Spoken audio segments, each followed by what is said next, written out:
Good morning, everybody. Dr. Rick Wallace here, dropping in on you.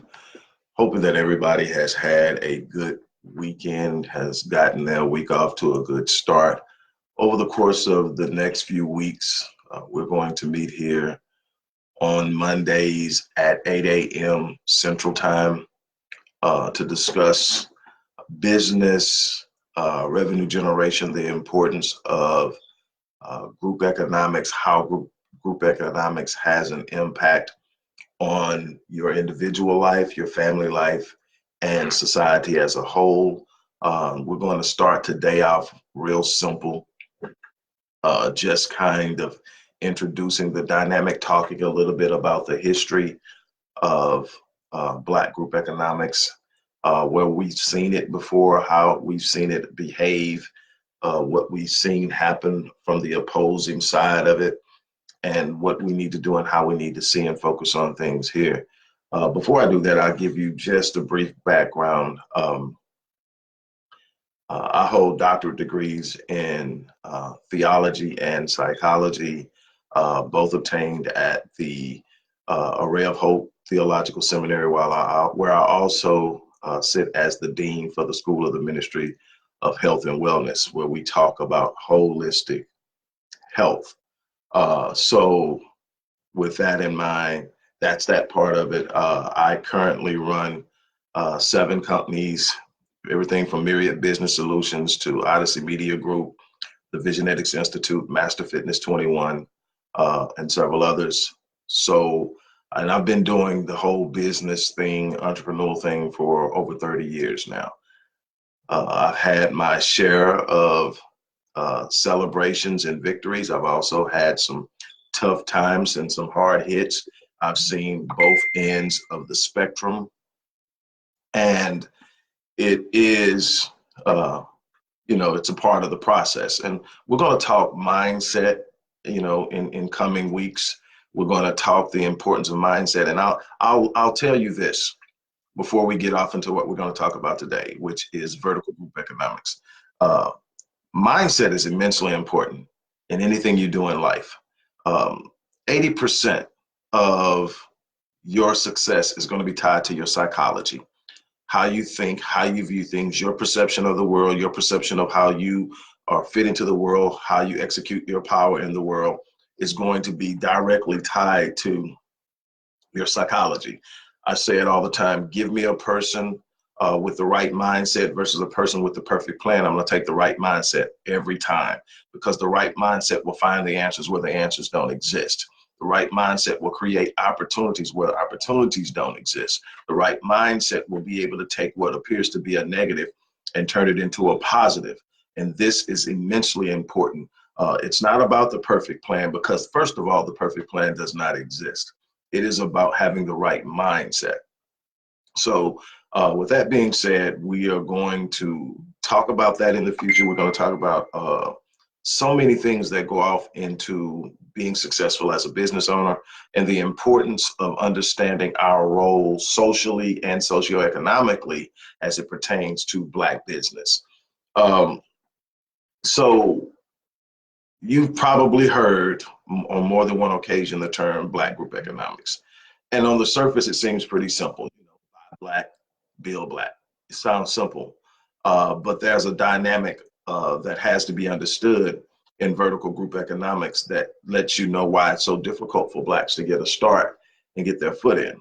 You hear about stories like what most people refer to as Black Wall Street, which was actually a subdivision in Tulsa, Oklahoma, in the Greenville subdivision of Tulsa, Oklahoma, that until 1921, if I'm not mistaken, was one of the most thriving Black communities in the history of the country. They bounced the dollar, I've heard as high as 35 times before it left the community. And if you don't understand the term bouncing, what it means is every group or every race or ethnicity has a community in which they reside.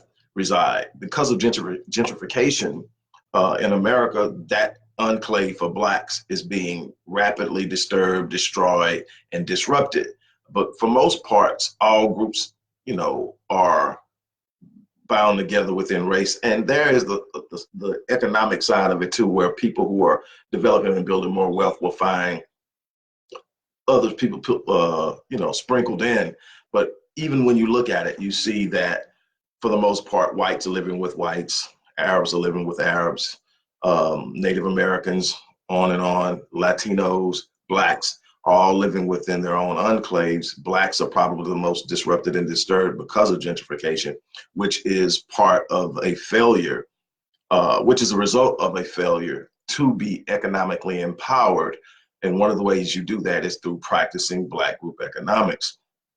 Okay, so we have these enclaves. Now, the thing is, everybody talks about Black Wall Street, Tulsa, the Greenville subdivision, and what happened with the riot and how it was destroyed. But what we don't talk about is that it wasn't an anomaly. It wasn't an abstract. There were these enclaves all around America. There was Rosewood in Florida. There was Wilmington, Delaware. There was Slocum, Texas, where these Black groups got together and understood how to use their money to build. And the thing is, when you start to look at enclaves and you start to look at groups that come into America right now, the greatest challenge to the top performers in economics and in wealth building, to the greatest challenge to whites, are actually Asians. Asians are rapidly closing the wealth gap between them and whites. They're roughly around $96,000 per median household, where whites are somewhere around 140. But that gap is closing, while we're under 10,000 and as low as 1,500. It's like that for us, and it's because we have not, since integration, so for the last 50 plus years, we've actually been working against ourselves. The reason being is to be allowed to move into their economic environment and patronize their economic mechanisms, which are businesses, restaurants, movie theaters, cabs, and everything else that we wanted them and demanded that they let us into. What that meant is we couldn't support the ones we already owned. So those were either closed down or sold off. It was more important to us to be accepted and to fit in than to build and be strong. And we didn't even see it until it was too late. And that's one of the things that was meant when Dr. King told Harry Belafonte, I believe that we've integrated our people into a burning house. And so we have to go back and understand, when were we most vibrant? When were we most independent? Because it's the autonomy and self-sufficiency of being able to create this vertical group or this vertical sphere of economics that's going to determine where we land. Because protests, political awareness, all of the things we do without an economic base, without economic power, means absolutely nothing. I often tell people when I speak that if you don't have an economic floor on which you can stand and carry out economic sanctions or reward people economically, financially, and you are having a protest, your protest amounts to a collective temper tantrum. It means I'm gonna let you know that I'm mad, but you know that there's nothing I can do about it but be mad. It isn't until you're able to carry out economic sanction by way of pulling your dollar, and when you're really sharp and you have an agenda, reinvesting your dollar in something that supports your interests, that you start to make your presence felt. We have been given the illusion that we've made progress, but the truth of the matter is, as far as the percentage of wealth that we own in this country, we have made little to no progress since we were quasi-emancipated in 1865.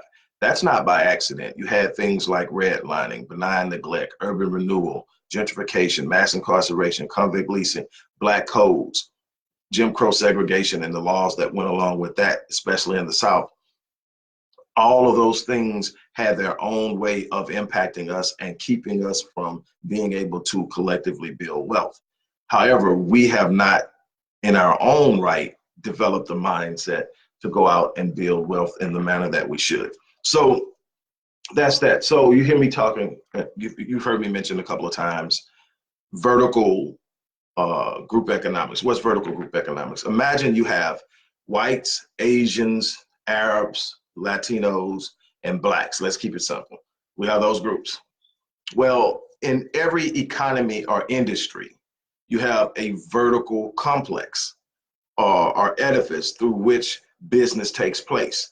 At the bottom level, you're going to have retail or delivery. That's where the product or the service is delivered to the consumer.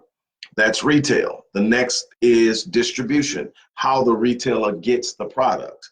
And at the top of the scope are what most people will see is manufacturing, but you also have development, design, and creation.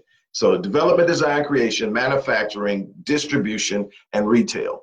And all of that's going to look different in every industry.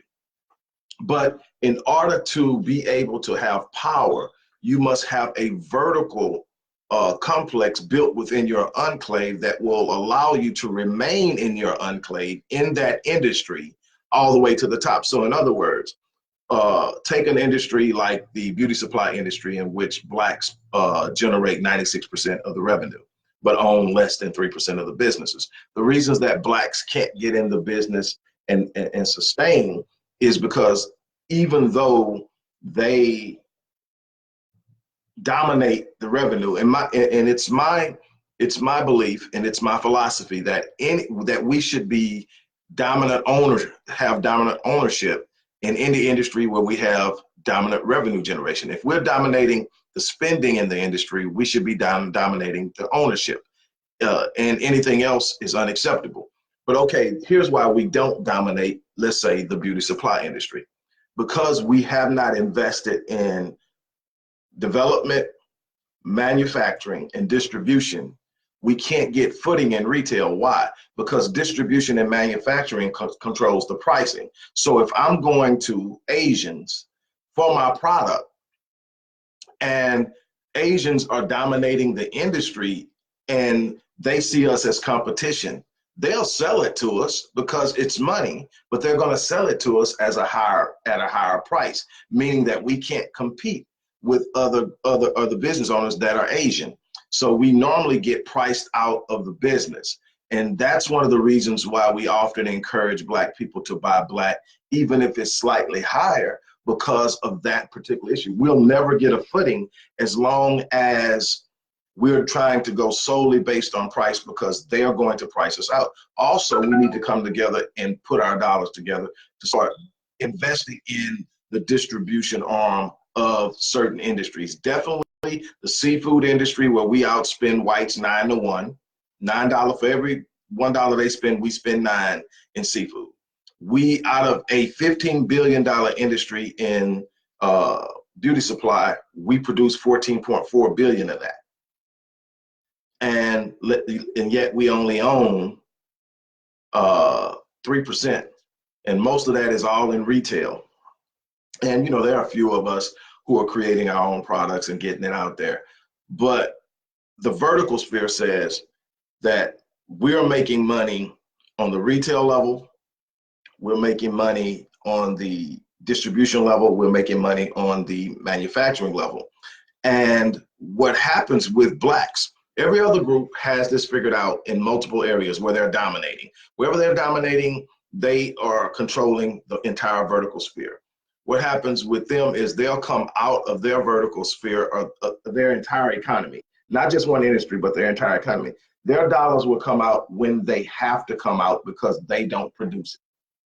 In other words, they're literally conditioned and trained early in life. You spend Latino, you spend white, you spend Asian. And that's how you keep the money in the community. Whereas we, let's see, the last I checked, Jewish communities, the dollar was bouncing almost 17 times. The Arab community, something like 9. The Asian community, something like 9 or 10. Latino, something like 7 or 8. Our dollar doesn't bounce. Within 6 hours of a person getting paid, that money is going out of the Black economy and into one of those other economies. The liquor stores are owned by Arabs in the Black community. The beauty supplies and nail salons are owned by Asians. Gas stations are owned by Arabs predominantly. And so that money is going out. Before you get out, you get the check cash in place is 9 times going to be Asian. are Arab. And so you go check your cash. Your first $6 is going to pay for your check to be cashed because you're not doing it right. You're not properly banking. And so it starts there. And then you got to go and, I mean, the grocery store is probably going to be white owned. And so you go make groceries and you do all of this and you haven't put any money or invested any money back into your own community. And so you got problems with residential development. You got problems with education.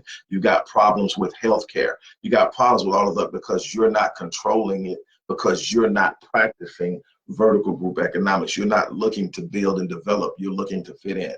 And so what we do is even when we get businesses and they're sort of doing okay, we want to show our success by going and spending our money in their economy because it's important to show that we're winning. When the truth should be, we should be looking to be building for the next generation.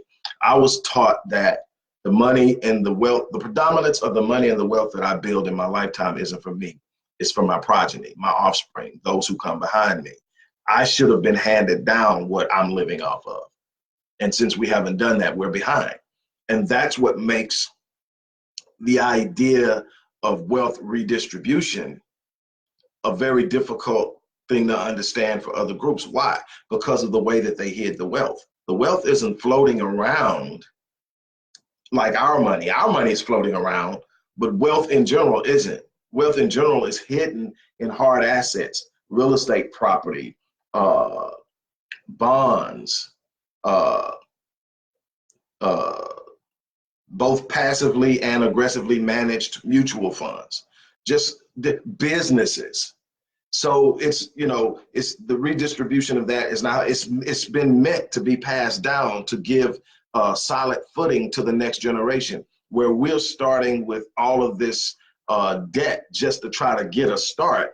They're starting ahead, where we're putting our children out at 18 and telling them you're grown, go figure it out. They're saying when you get home from college, come back home until you get your footing, you get your career started, you maybe even get married, then you move out and buy a home, but you do it without any other major debt. And so all of these things are things that we have to pay attention to.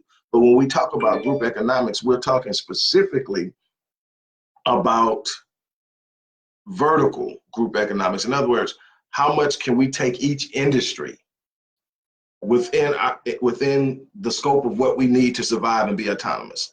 And how much can we build businesses on each level of that industry? And overall, how long are we keeping the money in? For instance, like go back to Black Wall Street, Tulsa, Greenwood, the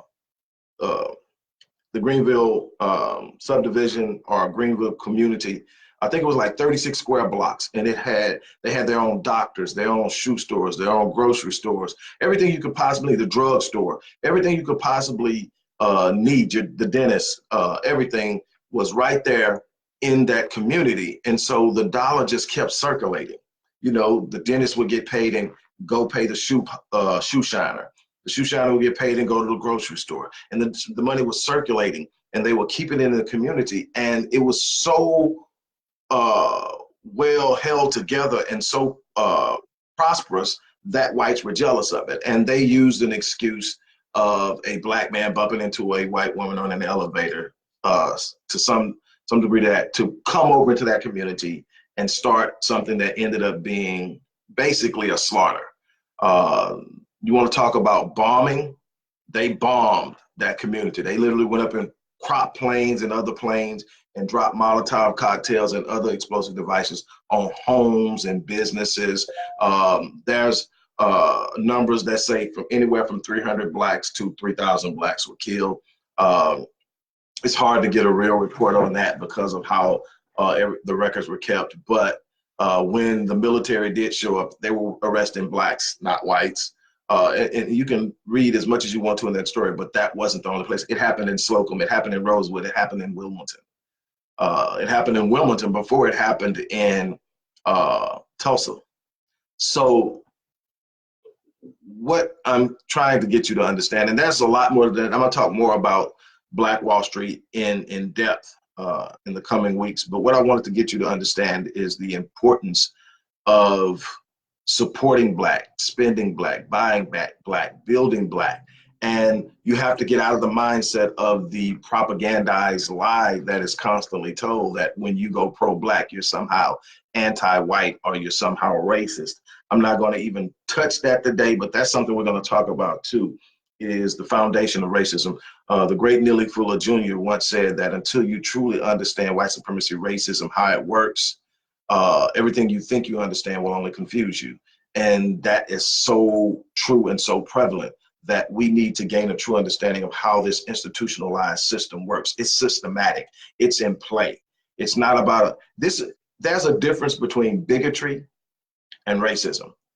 And being called a nigger comes from a bigot.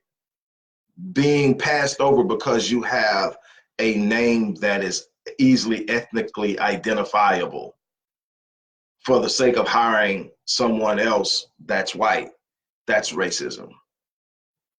The fact that you're going to have your neighborhood policed more than the white community, that's racism. And we can go on and on. Redlining, which is something that took place at the turn of the century and on up until, if you ask me, it's still being practiced, but in a different way. But basically, where Black communities were being denied loans to acquire property, both residential and commercial, and land. And so what that did is the acquisition, especially during that time, the acquisition of real estate, whether it be residential, commercial, or land, was a wealth builder. You hold the land. There's a reason why we didn't get the 40 acres in the mule, because even if we couldn't use the mule to work the land in and of itself was valuable. It had value to it. And the further we move along, the land you own, it will have more value because we're running out of space. And so now you have a scarcity issue. So all of these things are things that we have to pay attention to and gain an understanding of. And what I'm going to attempt to do over the next week, because this is like really a catch up, because we're doing it on I'm doing this on so many different levels. I'm trying to get you caught up to speed, within a reasonable amount of time, to the other people that are tuning in and listening to me on other channels and other platforms, are reading my work. And I'll start sharing some of the books, and maybe we can get a couple of the administrators to kind of share some of the things that I'm a part of when they have time. I'm not going to do that right now. I just wanted to drop in on you, kind of get you introduced to who I am, give you a chance to drop in on my personal page or any one of my other pages and kind of check out what I do. The work I do for the Black community is done out of the Odyssey Project, which deals with everything from Black Men Lead, which is a rite of passage program for Black men. Another is Restoring Ghettos Forgotten Daughters, work that my wife and I do with young girls who have been victims of childhood sexual abuse, rape, incest, domestic violence, and so much more. We are launching a spiritual center in September 1st, and so much more. So you can you can Google the Odyssey Project 21, you can Google me, and you'll just kind of get an idea of what it is that I'm out there trying to make happen. And so we're going to talk about it all from a perspective of pure business and Black business, and understand how all that works together in the coming weeks. But until then, I just want to wish you the best. Thank you for giving me your time. And I'm going to check out of here because I actually have another appointment I need to jump on. I got here a little late, so I need to get ready for that. And with that being said, once again, you have a good day. Something I always say, so I'm going to share it with you, is that I have committed to living my life on full, so that when I leave this place, I die on E. All that means is I don't plan on leaving any untapped potential when I leave this world. So I wake up every day and I live it on full. I don't leave things to chance. I don't live casually. Even my rest time is planned. Am I spontaneous at times? Yes, but everything has to make sense to me and have meaning. I see every one of the 86,400 seconds in my day as having meaning, whether I'm resting, sleeping, spending time with my family, or on the grind. It has meaning. I don't have seconds to throw away. And I'm challenging you to live life on full. Live life on full and die on E. With that being said, I'm out of here. You guys have a great day.